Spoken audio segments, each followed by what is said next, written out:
এই যে মাথা, এই মাথাটার ভিতরে আছে কি? মগজ, ব্রেইন। বিজ্ঞানীরা বলেছেন এতে 1000 মিলিয়ন নার্ভ সেলস আছে এর মধ্যে।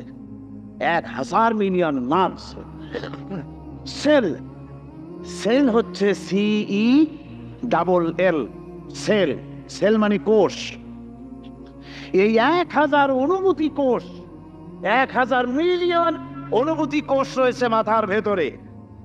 মস্তিষ্কের এসব কোষগুলি, এসব সেলগুলি, তার মধ্যে আবার আছে নার্ভ ফাইবার, অর্থাৎ সূক্ষ্ম সূক্ষ্ম নার্ভ সুতা সমগ্র শরীরের মধ্যে তা ছড়িয়ে দেওয়া আছে।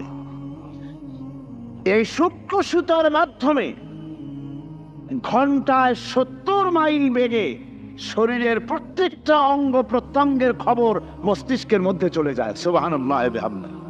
আপনার পায়ে যদি কাটা ফোটে, শরীরে যদি ব্যথা লাগে, ঘন্টায় 70 মাইল বেগে সূক্ষ্ম সূক্ষ্ম যে তারগুলি আল্লাহ দিয়েছেন, ওই তারের মাধ্যমে আপনার মাথায় চলে যায়। মস্তিষ্কে গেলে পরে তড়িৎ গতিতে সিদ্ধান্ত হয় কাটা তুলতে হবে, অথবা একটা সাপ দেখেছেন, সাপ প্রথম চোখ দিয়ে দেখলেন, চোখ, এই চোখের ভিতরে আপনার 130 মিলিয়ন লাইট রিসেপ্টর আছে, অর্থাৎ বিভিন্ন দৃশ্যকে, ছবিকে ক্যাচ করার মতো 130 মিলিয়ন লাইট রিসেপ্টর গ্রহণযোগ্য মেশিন রয়েছে চোখের ভিতর।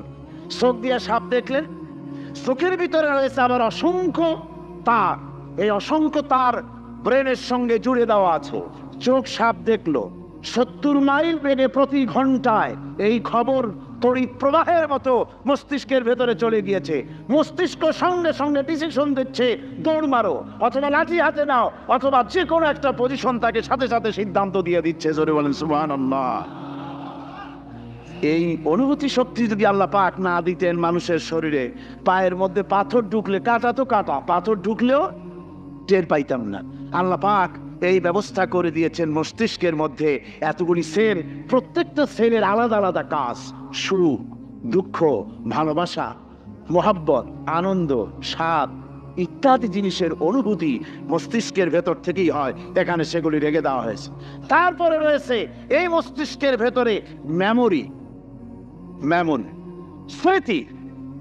স্মৃতি শক্তি। দেখুন, এই যে টেপ রেকর্ডারে ওয়াজগুলি রেকর্ড হচ্ছে, তাফসীর রেকর্ড হচ্ছে। কিছুদিন পর ওই রেকর্ডের উপরে আর একটা কথা যদি উঠান, তাহলে প্রথম কথা থাকবে? প্রথম গান বা ওয়াজ থাকবে? নষ্ট হয়ে যাবে।